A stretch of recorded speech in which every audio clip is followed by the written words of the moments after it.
A paz do Senhor Jesus, está começando mais uma edição do Dejadcast, a nossa sexta edição, tá certo? A gente que está nessa série de aulas sobre a segunda lição do segundo trimestre, né, de 2026, que tem por título Entre a Verdade e o Engano, combatendo ideologias e ensinos que se opõem à palavra de Deus, e hoje a gente vai estar tratando sobre a lição número 6, a falácia do humanismo, certo? Então, está conosco o diácono Everton Felipe, né? Ele vai estar tratando conosco o assunto. Eu quero já abrir a oportunidade para ele falar, se apresentar, né? E também dizer quais são as expectativas dele para a lição de hoje. Pode ser o povo de Deus, pode ser o irmão Ravel. As expectativas de hoje que nós temos é que nós iremos falar sobre o humanismo de uma forma simplificada e, ao mesmo tempo, a gente vai tentar se aprofundar um pouco mais, né? Abordar esse tema, que ele é atual, mas também ele é antigo e já vem já sendo falado há muito tempo. E já existe, né? O humanismo já existe há muito tempo. E aí, nós vamos adentrar nesse assunto. Rafael, você tem alguma coisa a falar antes de a gente entrar no assunto? Irmão Felipe, eu queria só contextualizar aí para os nossos amados ouvintes, que estão nos ouvindo ou pelo Spotify ou pelo YouTube, assistindo pelo YouTube, acerca do nosso texto principal, né, o texto áureo mais conhecido, que é lá em Provérbios 3, 5 e 6, que fala: confia no Senhor de todo o teu coração e não te estribes no teu próprio entendimento. Reconhece em todos os teus caminhos e ele endireitará as tuas veredas. O resumo da nossa lição fala: o humanismo secular é uma filosofia falha por exaltar a razão humana e rejeitar a dependência de Deus, conduzindo ao relativismo moral e ao vazio existencial. Então, Felipe, para a gente começar, acho que a gente pode começar já falando do conceito de humanismo, né, e o que ele defende. O humanismo, a gente compreende o humanismo como o homem no centro. O homem sendo o ator principal dessa grande narrativa que é a vida humana. Né? O humanismo é exatamente colocar Deus fora de todo esse contexto e coloca o homem no centro de todas as coisas. É a gente acreditar que o homem ele é autossuficiente, que o homem tem dentro de si coisas boas e capaz de guiar sua própria vida, né, de uma forma altruísta, de uma forma pacífica, de uma forma boa. E que o homem seria uma vítima do mundo. A visão humanista sobre o homem é exatamente isso. O homem tem dentro de si coisas boas e tudo de errado que o homem faz é uma fatalidade. Essa é a visão humanista. E quando a gente fala de humanismo, assim como as outras falácias que a gente já estudou, ele é muito mais perceptível nesses últimos anos. Né? A gente vê que está mais atenuado, está mais explícito o humanismo. Né? Porque quando se fala de humanismo, a gente percebe que até dentro de igrejas da atualidade, existem igrejas atuais, inclusivas e outras vertentes, que tratam o ser humano nessa perspectiva humanista e ainda tentam enredar esse humanismo dentro de um evangelho. Né? Coloca o homem no centro, o homem como o mais importante de toda a criação, o mais importante de tudo, na verdade. Né? E Deus como se fosse o seu servo. O humanismo ele faz muito isso, de colocar Deus como se fosse o servo e o homem fosse o Senhor. Isso é muito errado. Isso vai totalmente contra as Escrituras. E o humanismo, quando é que ele surge? Né? O humanismo ele surge por volta de 1300, mais ou menos, ali na Itália, com essa ideia de que o homem ele é autossuficiente, né? Que Deus ele não existe. O humanismo ele começa com o negacionismo, a gente nega a existência de Deus, para depois afirmar que o homem é suficiente. Então, todo humanista ele se baseia nisso, que o homem é suficiente. Quando falamos homem, nós não falamos de individualidade, nós falamos também do geral, a humanidade, né? Homem e mulher, né? Homem e mulher. Bom, Felipe, muito bem, acredito que dá para a gente, a partir desse ponto, sobre colocar o ser humano no centro, a gente conseguir trabalhar algumas temáticas que a revista vai abordar, mas eu queria fazer uma pergunta que eu acredito que quando nós falamos sobre humanismo, sobre quando nós falamos de antropocentrismo, teocentrismo, acredito que a primeira pergunta que vem na cabeça é como é que a gente pode equilibrar a responsabilidade humana e a soberania divina. Porque muitas pessoas, quando a gente fala que o ser humano não é autossuficiente, já pega para elas que, então, eu sou, vamos dizer assim, incapaz, que, tipo assim, os meus atos não devem ter uma consequência, porque eu não sou autossuficiente em mim mesmo, então eu não devo ser responsabilizado, então quer ser que Deus passe a mão sobre a cabeça dele, já que, né? Então as pessoas costumam ser o extremo. Peraí, o extremo. Peraí, ou eu sou autossuficiente, ou eu sou totalmente inocente, sou uma criança, um bebezinho. Como é que a gente pode equilibrar isso dentro de uma vida cristã? Sabe, reconhecendo que não é autossuficiente, mas reconhecendo sim que nós temos uma responsabilidade diante de Cristo. Ótimo, outra pergunta, Rafael.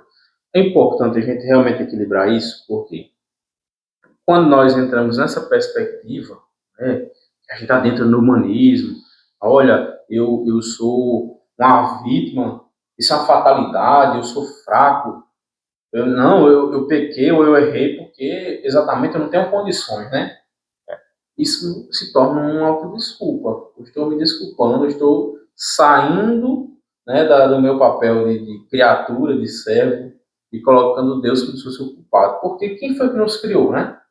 Sim, nós somos criaturas de Deus.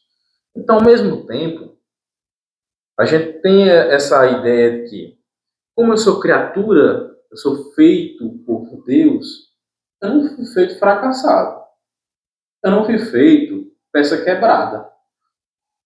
Se eu disser que fui feito peça quebrada, inútil, né? Ah, olha, essa carne velha não serve de nada, como algumas pessoas diziam, né? E ainda tem quem insiste em repetir isso. Olha, essa carne velha não serve de nada, isso é uma porcaria. Isso é uma ideia totalmente fora da Escritura, porque nós vemos que Deus nos criou. Então, se Ele nos criou para dar certo. Deus não vai criar uma coisa para dar errado. Deus cria coisas para darem certo. E aí? Por que deu errado? Né? E a gente entra agora no ponto da pergunta. Por que deu errado? Deus nos deu um negocinho chamado livre-arbítrio. Deus nos fez para dar certo? Sim. Mas nos deu o livre-arbítrio para a gente escolher como vai ser a nossa vida daqui para frente. O homem, no jardim do Éden, escolheu o pecado. Escolheu conhecer, né, do bem e do mal, e ao lado de conhecer o bem e o mal, conheceu também o pecado. E quando nós escolhemos o pecado, os malefícios que vêm para a nossa vida não são uma fatalidade, são a causalidade, são causa, são consequência. Né? Quando eu digo que é fatalidade, eu estou querendo tirar a minha culpa. Eu quero colocar a culpa no mundo ao meu redor, que é o que o humanismo faz. Se alguém é mal na visão humanista, é porque a sociedade, porque o mundo, porque o sistema provocou aquela pessoa a ser mal, desviou ela do seu interior, da sua autocapacidade de ser bom. Né?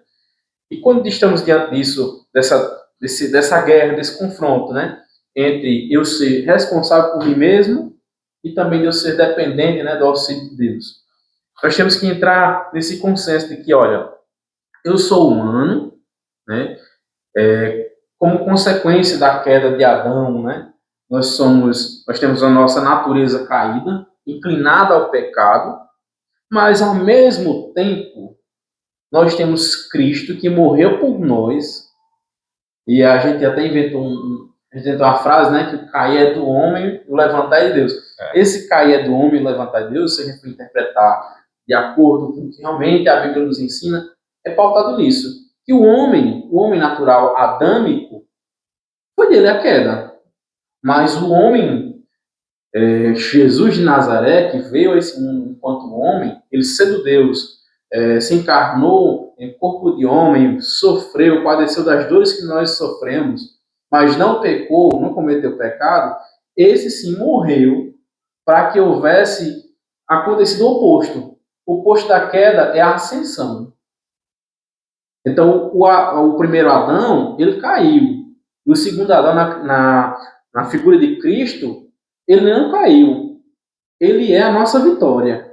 É a partir dele que o homem se levanta e tem condições em Cristo Jesus, não na força humana, não na competência humana. É a partir de Cristo Jesus em nossas vidas que nós podemos vencer o pecado, nós podemos vencer a nossa inclinação, né? Porque a inclinação que nós temos, nosso corpo, é para o pecado. Né? Nossos instintos, eles são confusos muitas vezes e nos inclinam mais a pecar do que a buscar a Deus. É tanto que o vazio que às vezes a pessoa sente na alma, como se fosse um instinto, né, de proteção da vida espiritual, ele por vezes é confundido. E a pessoa sente o vazio, mas vai buscar o quê? Preencher-se de pecado, quando deveria preencher-se da presença de Deus. Então o ser humano, ele é complexo. Nós somos complexos. Ao mesmo tempo que nós temos fraquezas, nós temos também a virtude, não vou dizer as virtudes, mas a virtude de discernir o que é certo e o que é errado. Desde o Éden, nós temos a virtude. Deus não nos fez para dar errado. Por mais que a gente fracasse nas nossas coisas, em tudo que a gente se aplica, isso não está interligado à nossa estrutura feita por Deus.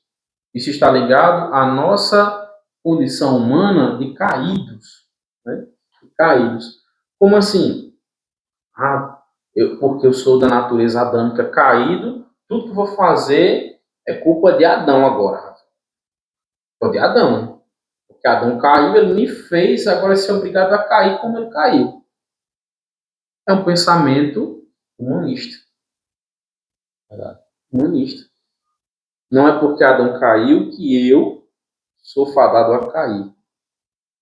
Eu tenho em mim as fraquezas, eu tenho em mim desvios morais, eu tenho em mim muitas fragilidades.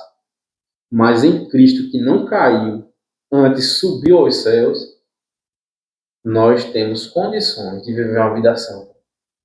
E se apartar da pecaminosidade, se apartar do velho homem. Né? Jesus, eu acho que é uma prova disso, né? Isso. Porque Jesus, quando veio à Terra, ele era 100% homem e 100% Deus. Então, ele provou que é possível, sim, vencer o pecado, que é possível, sim, viver uma vida de santidade diante de Deus, que é possível, sim, viver uma vida de comunhão, que é possível ter uma vida de oração, uma vida de busca ao Senhor, uma vida de poder. Tudo isso Jesus provou. As pessoas acabam até, muitas, talvez até humanistas também, Felipe, querendo descredibilizar a vida de Jesus enquanto 100% humano, né? Não, é porque ele era filho de Deus, né, não sei o quê, mas não. A gente sabe que Jesus, enquanto ser humano, ele era 100% homem e 100% Deus. Então, ele também estava sujeito aos mesmos pecados que nós, às mesmas falhas que nós. Então, a gente não pode deixar se levar por esse pensamento. O comentador da revista ele vai trazer um versículo que é bastante conhecido quando nós citamos essa parte de humanismo, que é lá Jeremias 17:5, que fala assim: maldito o homem que confia no homem e faz da carne o seu braço e aparta o seu coração do Senhor. Eu acho que aqui é um retrato perfeito, um versículo perfeito diante desse tema do humanismo. Porque quando a gente diz que maldito o homem confia no homem, a gente não está falando de confiar no amigo, né? Isso.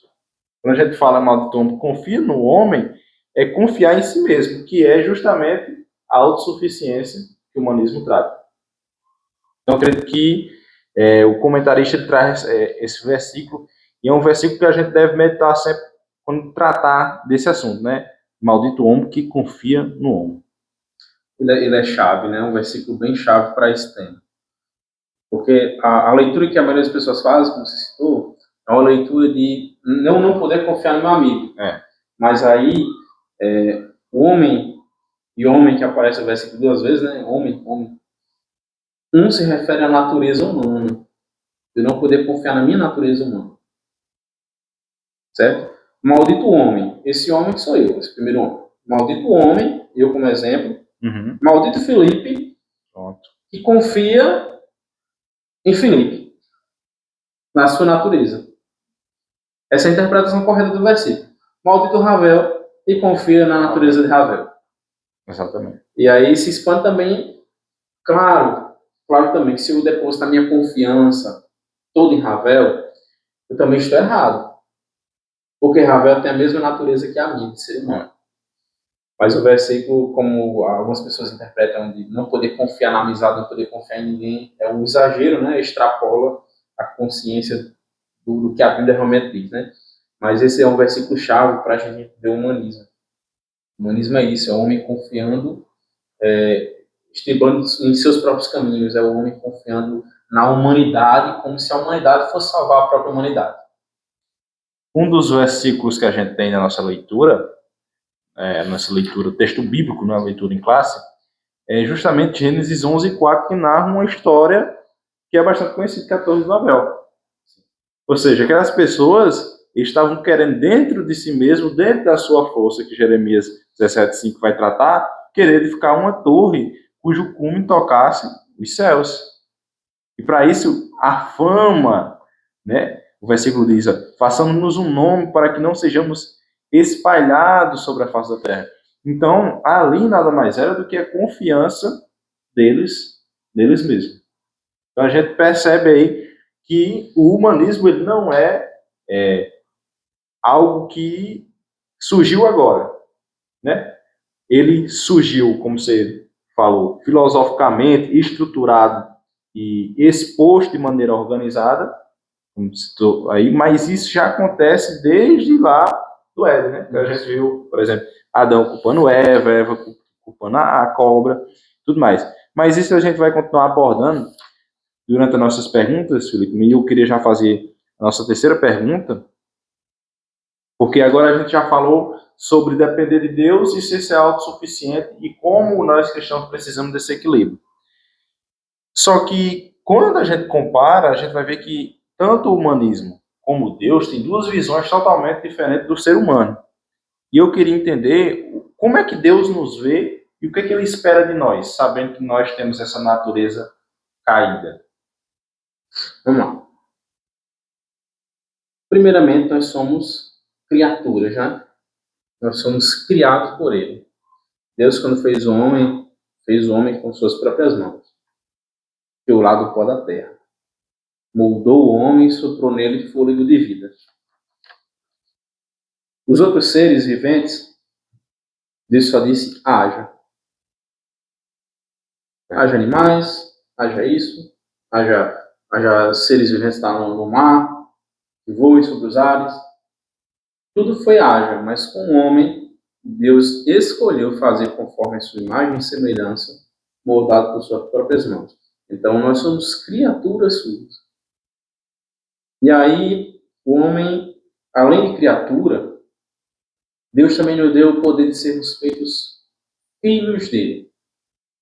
Passamos de criatura, criação, invenção dele, para filiação dele. Então, a visão de Deus a nosso respeito parte desse ponto, de que ele nos fez, além de criação, sua filiação. É uma visão que expande. Né? Então, quando Deus olha para você, Abel, quando Deus olha para mim, ele não olha só como um ser vivente. Olha, aquele rapaz ele está respirando, comendo, andando, vivendo. Ele olha para um ser que tem uma alma e que vai estar com ele na eternidade. E para o mundo que está apartado de Deus, ele olha como um ser vivente que tem uma alma que está apartado dele e que vai passar a eternidade de tormento. E como é a criação dele, ele tem sentimento a respeito disso. Porque Deus ama o mundo da maneira que deu seu Filho unigênito para todo aquele que nele não pereça, mas tenha a vida eterna. Então, todo aquele que crê que Cristo é o seu Senhor, o Salvador, ele se torna filho de Deus, ele se torna membro desse plano, né? Ele se torna agora alvo do plano da salvação. E aqueles que não creem não são alvos, né? Eles estão ali isentos da salvação, eles estão condenados, porque a Bíblia diz que quem não crê já está condenado. Quem crê e foi batizado será salvo, porém quem não crê será condenado. Então a visão que Deus tem do homem é essa. Ele olha para os dois, ele olha para aquele que o reconhece como seu Salvador, como sua filiação, como alguém alcançado pelo seu plano de salvação, alcançado pela sua graça, sua misericórdia. E aquele que não o aceitou, ele o enxerga como aquele que o rejeitou. Como aquele que rejeitou a sua bondade, rejeitou a sua graça, rejeitou a sua misericórdia, mas mesmo assim ainda é sua criatura. É tanto que Deus não nos abandona. Deus não abandonou a humanidade. O caos, o desespero que existe no mundo, a fome, as guerras, não é resultado do abandono de Deus. Não é porque Deus deixou o homem, mas sim porque o homem deixou a Deus. O homem ele se distribui em seu conhecimento. O homem se achou autossuficiente e um possível governante mundial, né? O homem ele se acha capaz de governar o mundo. O homem se acha capaz de resolver os problemas do mundo com a sua maneira. Até nós, quantas vezes nós damos opiniões sobre assuntos globais? Se a gente olha, se eu fosse presidente, se eu fosse o líder da ONU, se eu fosse o Papa, eu faria assim, eu faria de tal jeito, eu resolveria o problema. Às vezes coloca até Deus, né? Se eu fosse Deus. Se eu fosse Deus. E aí onde está o problema? Porque nós somos criaturas e filhos de Deus, por meio de Cristo Jesus. Nós, com nossa humanidade, nós não somos capazes de resolver nossos próprios problemas desse modo, né? A nossa resolução de problemas é pautada na confiança em Deus. O meu problema, o meu pecado não é resolvido porque eu disse que não vou pecar. O meu pecado é resolvido porque eu disse que estou arrependido. E não quero mais pecar, não quero mais entristecer. E Jesus vai me dar graça para mim resistir. Não é porque eu sou forte, é porque a quem eu sirvo é mais forte do que eu. É que nem quando as pessoas confundem, pensam que eu vou para o inferno porque eu tenho tantos pecados. Não é isso, não é. A gente vai para o inferno por rejeitar o perdão de Deus. Então, a gente acaba caindo, às vezes, nessa até visão humanista. Quantas orações a gente já não fez onde a gente quis dar a solução a Deus? Sim. Quantas vezes, né? A gente está com um problema lá e diz, Senhor, faça assim, faça desse jeito, porque desse jeito que é melhor para mim. Isso é humanismo. É humanismo. Disfarçado de fé. Disfarçado de fé. Por quê? Porque a pessoa acha que é autossuficiente. Ou seja, ela acha que ela teve uma ideia que Deus não teve. Sim, que Deus nunca pensou. Durante toda a eternidade, Deus nunca pensou numa solução para um problema parecido com o seu. Exatamente. Então, tipo assim, às vezes a pessoa está orando, Senhor, faça assim, porque assim. Mas você acha que Deus já não pensou nisso? Você acha que Deus já não conhece essa solução? Às vezes a gente fica querendo ensinar a Deus, mas Deus já sabe o que é que vai acontecer se for desse jeito, se for daquele jeito, se for nesse tempo, se for naquele tempo. E Ele vai fazer conforme a vontade dele, né? Existe um versículo aqui também, Felipe, que eu acho que se encaixa muito no humanismo também.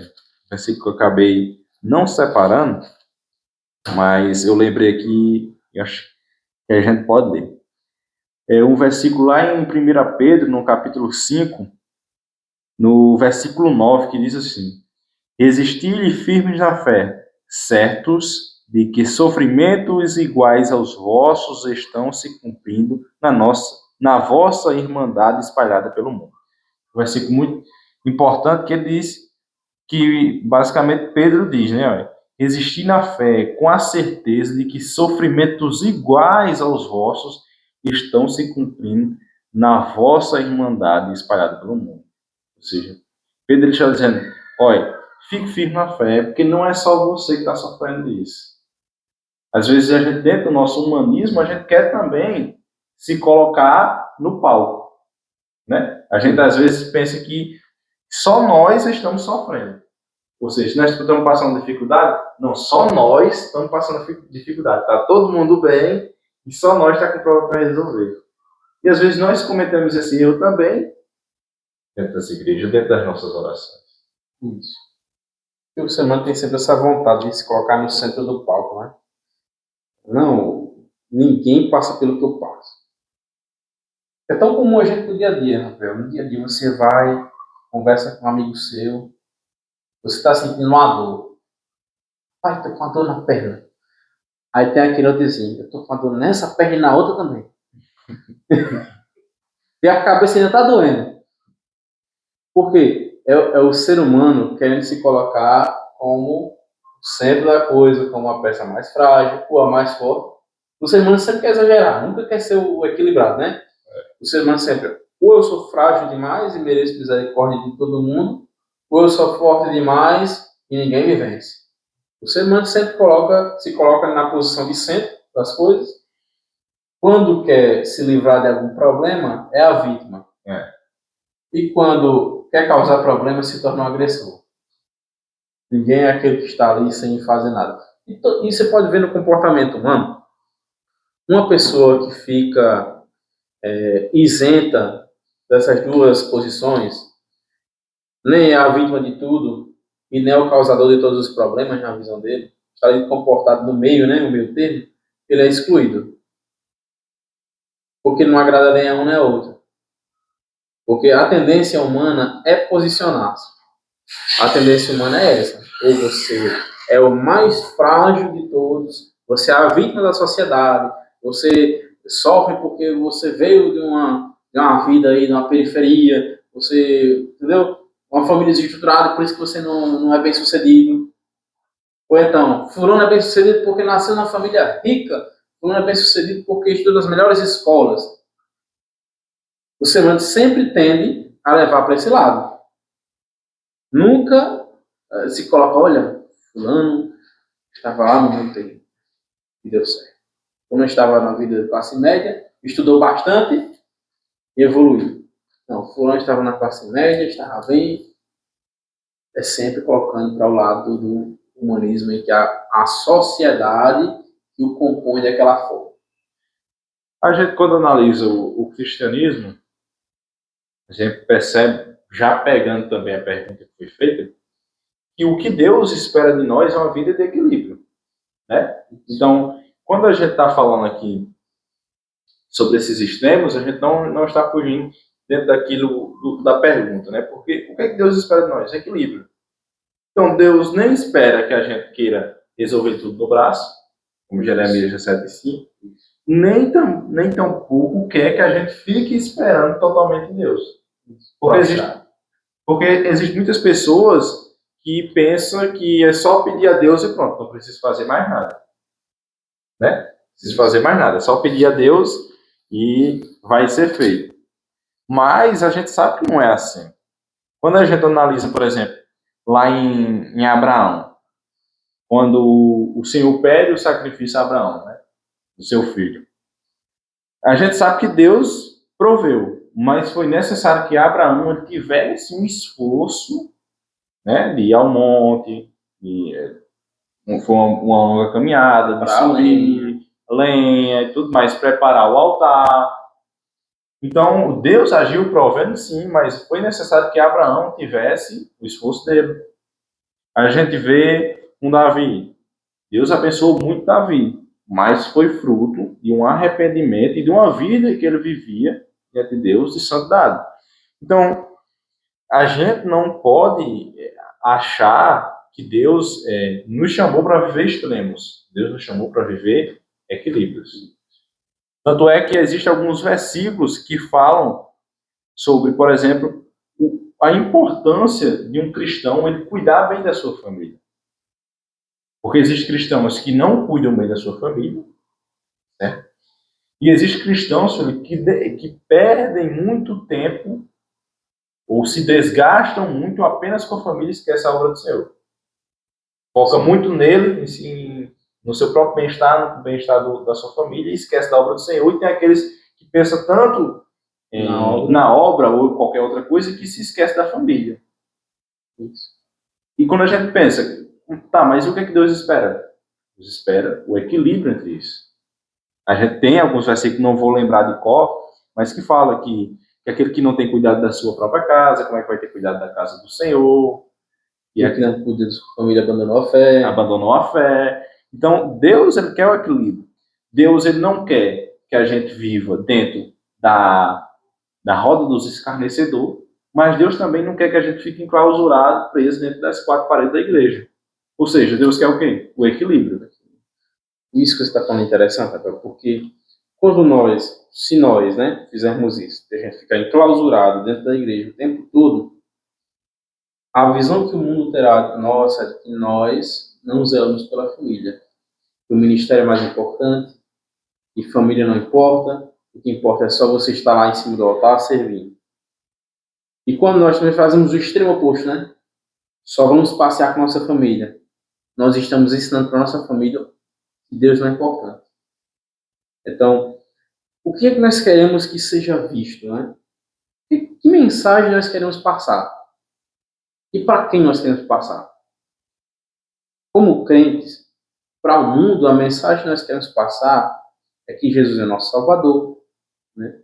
Que é Ele quem cuida de nós, que a nossa família é abençoada por Ele. Sem Ele, nossa família não estaria bem. Essa mensagem a gente quer passar. E como é que eu vou passar essa mensagem? Através de minhas atitudes. O meu lazer não pode estar acima de tudo. O meu ministério não pode estar acima de tudo. Como você falou, equilíbrio. Eu tenho que cuidar da minha vida ministerial. Eu tenho que cuidar da minha família. Quem tem filhos, né? Eu falo família, eu não tenho filhos. Mas eu falo família, meus parentes, minha esposa, né? E aí eu tenho uma responsabilidade com eles. Você tem com os seus, né?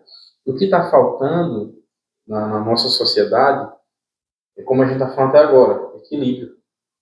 Nós vivemos uma sociedade desequilibrada, em que é tudo de muito.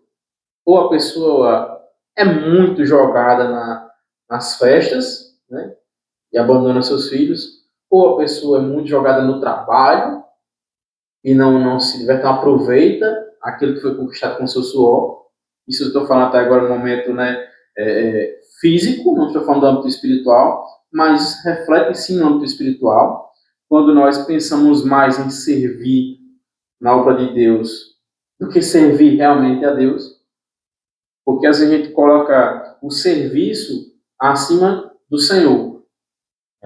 Eu foco tanto, olha, eu tenho que estar aqui direto para me focar no zelo das coisas, tudo tem que estar impecável, tudo físico aqui tem que ser impecável, essa mesa tem que estar 100% limpa, nada pode estar fora do lugar aqui, mas tem tantas outras coisas que a gente deixa fora do lugar no nosso espiritual, né? Às vezes eu não estou em paz com o meu vizinho, às vezes não estou em paz com o irmão da minha própria igreja, às vezes não estou em paz com o próprio serviço que estou fazendo, que não queria estar fazendo aquilo ali. E tudo isso foi contra para o lado espiritual. Não adianta eu só querer que tudo esteja perfeito, mas eu não estou realmente, não estou de verdade, não estou de coração nisso.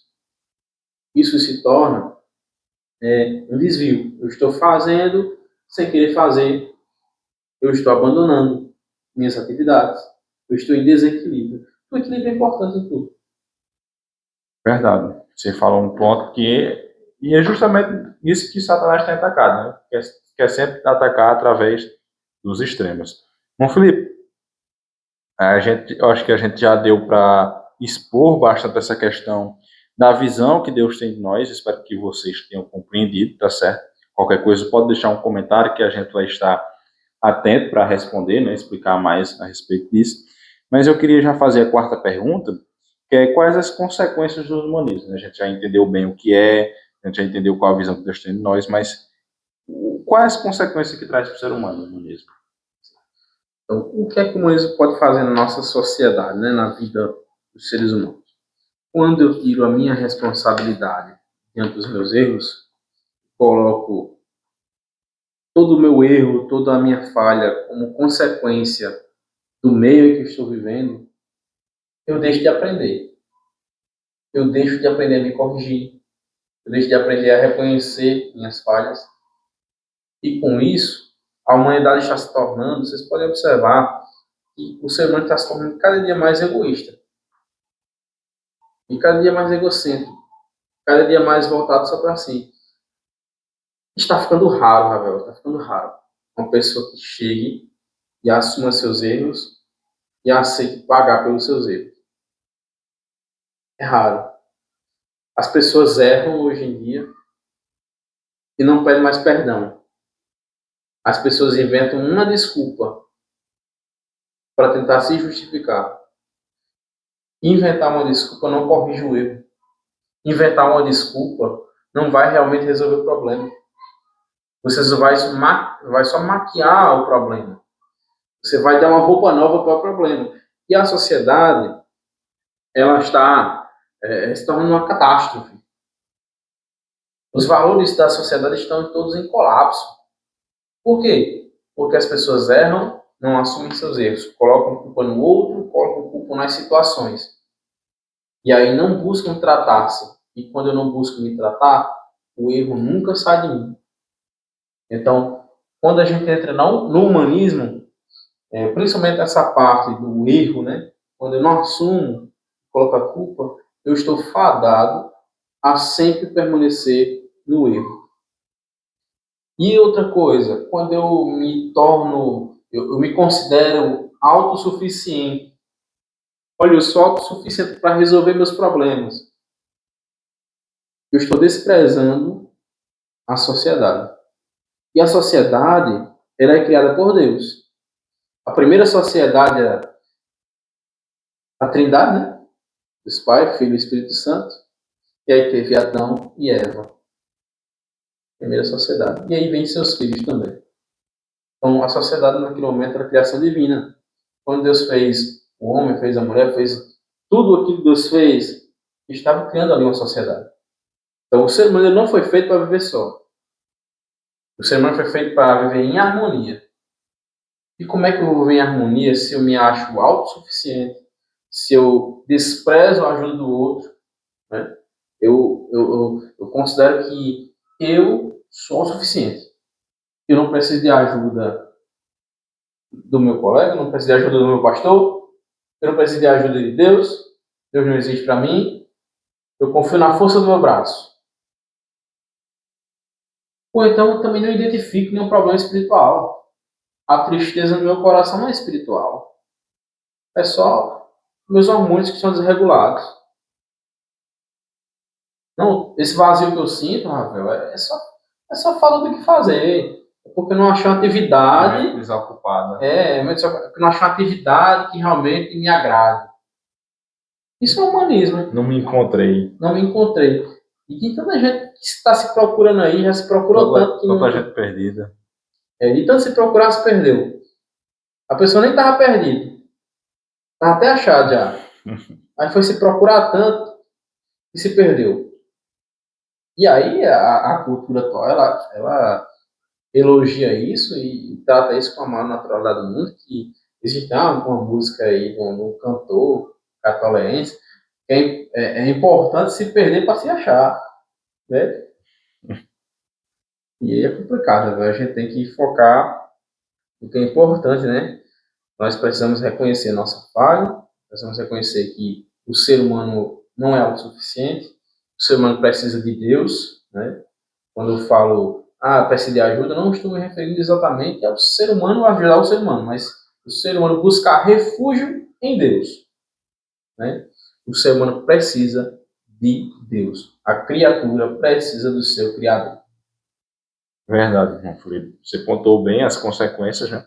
Estava falando sobre querer ficar colocando desculpas, já se defender do pecado, que é uma consequência do humanismo. E em uma das escolas dominical, em uma das lições, eu não vou lembrar qual foi, mas a gente comentou algo muito interessante. Por que se defender? Por que tentar se defender do pecado, sendo que a gente tem um advogado? Que é Deus. É Jesus Cristo, Deus é o nosso advogado. Quando a gente deixa de buscar pelo auxílio dele para se autodefender, a gente está cometendo um grave equívoco. A gente quer ser autossuficiente até nisso, né? Até isso. Diante de Deus, a gente quer ser autossuficiente para se auto-justificar. Esquecendo que Jesus Cristo foi quem morreu por nós para nos redimir diante de Deus. Então, o ser humano sozinho não se redime. Eu sozinho não não sou capaz de apagar meu próprio pecado. O meu pecado era apagado através de Jesus. Eu sozinho não sou capaz. Verdade. Outro fato que você citou aí, que é muito importante, e a revista também traz, é a respeito do vazio. Quando o ser humano ele começa a entrar nessa do humanismo dele, ele no centro, e tudo ele acaba entrando num vazio. Porque se é tudo sobre você, qual é o sentido, então? Qual é a meta, né? Para onde eu vou? Para quem não sabe para onde quer ir, Qualquer lugar certo. qualquer caminho serve. Então, tipo assim, se é tudo sobre você, qual o sentido? Qual o sentido da vida se é tudo sobre você? Exatamente. Sem você, então, não há vida, não há universo, o mundo para sem você. Então, é algumas coisas que a gente, quando analisa as características do humanismo, a gente percebe que é umas consequências. Quantas pessoas hoje não vivem em depressão, em ansiedade, em problemas de identidade, de pessoas perdidas, como a gente citou, por conta disso. E é por isso que não é uma falácia. Por isso que é uma falácia e é por isso que você deve evitar. Você já entendeu o que é, já entendeu as consequências, e agora o irmão Felipe ele vai dar alguns conselhos finais, irmão Felipe. Como é que um jovem pode se defender, como é que um jovem pode se blindar, para não colocar essa ideia, essa falácia do humanismo na cabeça. Vamos lá, né? Diante da... Vamos pensar aqui no público jovem, né? O jovem, acadêmico, ele agora entrou na universidade.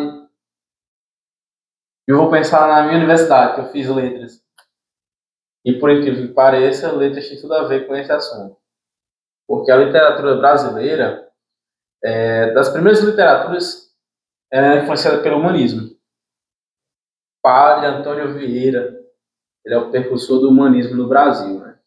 Ele foi um escritor que falou muito sobre o humanismo na nossa literatura brasileira. E, consequentemente, por causa disso, quando o jovem vai pagar alguma disciplina de língua portuguesa, que remete a algo literário, o assunto do humanismo entra em roda de conversa. E o que é que o jovem deve fazer? O jovem cristão deve fazer? Se posicionar. Eu falei na outra aula que eu dei também sobre posicionamento. Por quê? Eu falo de posicionamento na outra aula que eu dei e nessa também. O jovem, quando ele vai para a universidade, ele se sente um pouco acuado, Rafael. Se sente um pouco acuado porque ele está dentro de uma turma grande, né, de muita diversidade de opiniões. E na maioria das vezes a opinião dele, que é a verdade, que é a Bíblia Sagrada, está sendo só ele ali na turma. Quando tem outro evangélico, é aquele evangélico que está meio lá, meio cá, que é Raimundo, tímido, não tem coragem. E aí ele se sente só. Ou então você é esse, né? Pode ser que seja você que está assistindo, seja esse aí. Se você está sendo esse jovem da sua sala de aula da faculdade, que está se sentindo confrontado, está se sentindo acuado por causa do humanismo ou de outras ideologias, o segredo é você se posicionar biblicamente. Manter sua comunhão com Deus. Ler a palavra de Deus. Certo? Seja um crente de verdade. Seja autêntico. E ser autêntico é reconhecer que você precisa de Deus.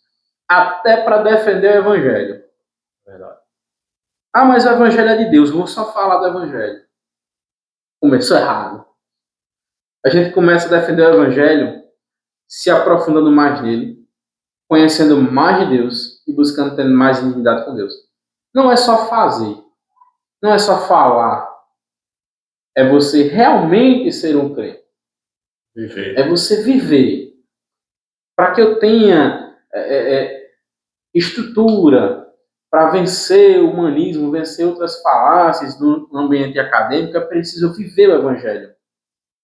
Para que eu tenha força de me posicionar. Né? Para que eu tenha a paciência que Pedro ensina a ter. Quando alguém questionar sobre a razão da vossa fé, responda com paciência. Né? Com base nisso, a gente tem que ter firmeza. A gente tem que ter posicionamento. E quando vier alguém confrontar sobre o humanismo, você vai ter como falar. Falar o quê? O ser humano não é capaz de se salvar. O ser humano não é capaz de se resolver. nessa humanidade, nessa sociedade. O ser humano não é capaz de resolver o problema de toda a humanidade. O ser humano ele precisa de um Salvador. E o Salvador é Jesus. O Salvador da humanidade é Jesus. E nós devemos falar isso abertamente para o mundo ouvir. São verdades que você até pensa assim, nossa, se eu falar isso na universidade, eu vou ser taxado como louco. Eu dizer que Jesus é o Salvador da humanidade no meio de um monte de gente ateu, um monte de gente que não quer saber disso. Como é que eu vou convencer esse povo? Eu tenho que ter uma estratégia mais rebuscada, uma estratégia... Não, a verdadeira estratégia para anunciar o evangelho é realmente falar a verdade. E falar abertamente.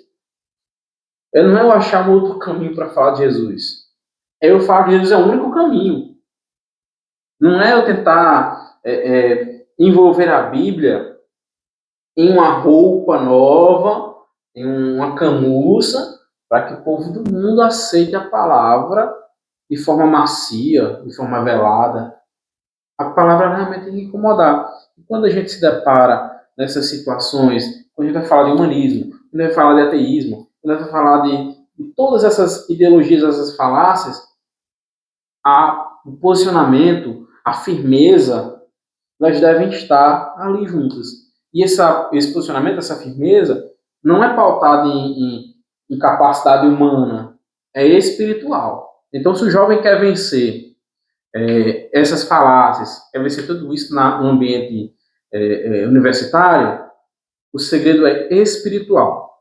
Eu falo isso com propriedade porque eu fui acadêmico do curso de Letras, ao lado do nosso irmão Jonas, né, fui colega de classe, e a gente enfrentou por essas dificuldades. E o segredo para a gente continuar perseverando não foi outro, foi se alimentar do espiritual.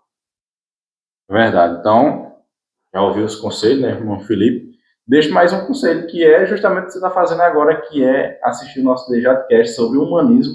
Afinal, se você precisa se defender de algo, você precisa conhecer aquilo que está te atacando.